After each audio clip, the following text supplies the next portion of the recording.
And you also told us that it's very important that you include the family situation also in the process. So maybe you could tell a little bit about this, because it's I think it was very important. Well, I hook them up with organizations like Synanon and Al-Anon, which is for the families of addiction, because the family dynamic, sometimes it can be genetic, so it's addiction's running through different generations.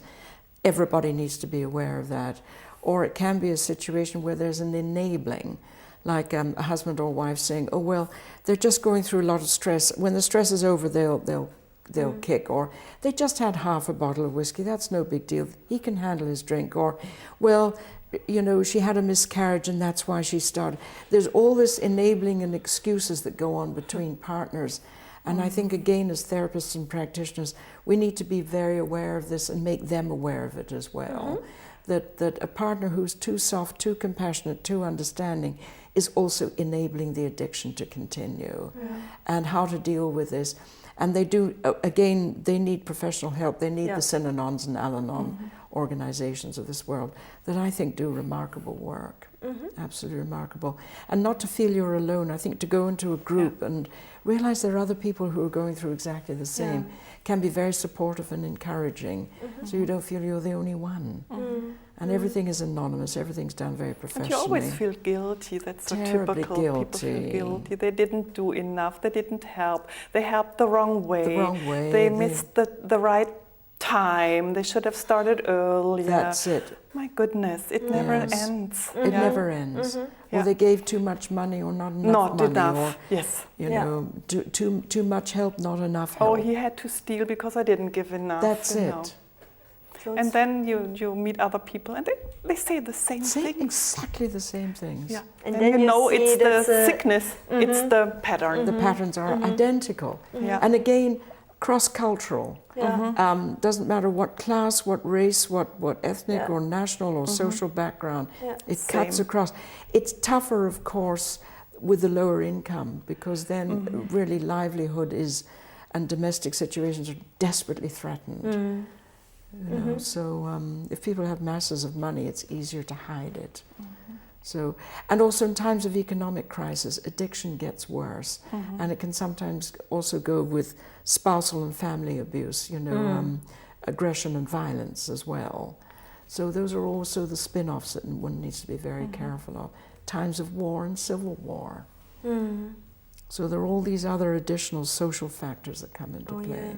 I was thinking of opium and all these things, the history of substances and which kind of drugs you use in which culture, and designer drugs or not, or natural drugs. Or groups of artists, groups of pop artists or rappers or whatever. So, there has her own...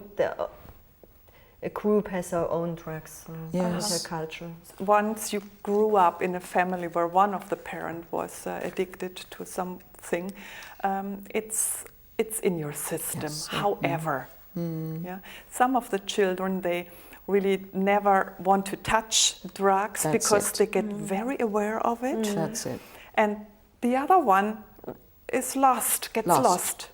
And you often notice that there are both ways. And for both children, it's in the pattern, and it's a subject through their whole life.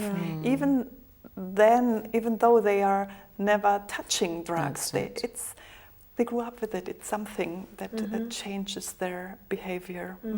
It's a theme or topic of their whole life. Yeah, totally. Yeah, the way they you know, they were with their parents, and the parents weren't really there because they were out of space and nowhere drunk really. In the kitchen. They missed their parents, and then they had to become very tough and stuff like that.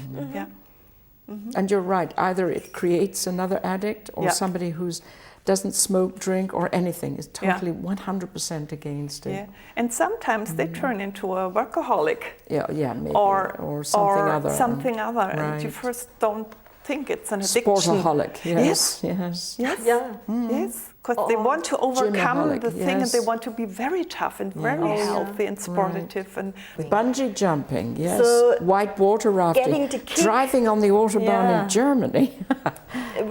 200 kilometers per hour. Oh God, yes. Absolutely, yes. The sort of thrill high, danger high. And even, people who get obsessed about very high mountain climbing with pickaxes and so on. And not just as a healthy sport, but as a total obsession. Yeah. That's very addicting, yes. Yeah. That danger high, especially bungee jumping. Last night I saw a TV feature or show. They talked about addiction with the internet. Yes. Young people are addicted to internet. And there was a guy, they showed his life. He was addicted to gambling casinos. He couldn't find a way out of this. He had to go into the casino. He could not go. Couldn't stop. Couldn't stop it. And the only way out was to commit suicide with the gas in his car. Right. But he got found.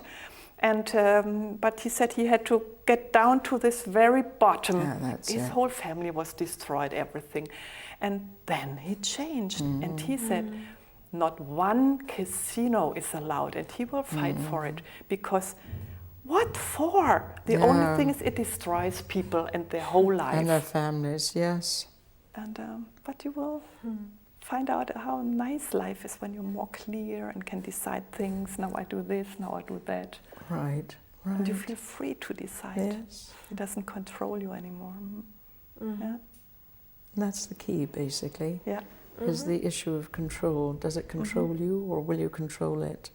And the choice can only come from you. And the point that you made, this guy had to get to rock bottom before he was given an opportunity to bounce back and totally change his life.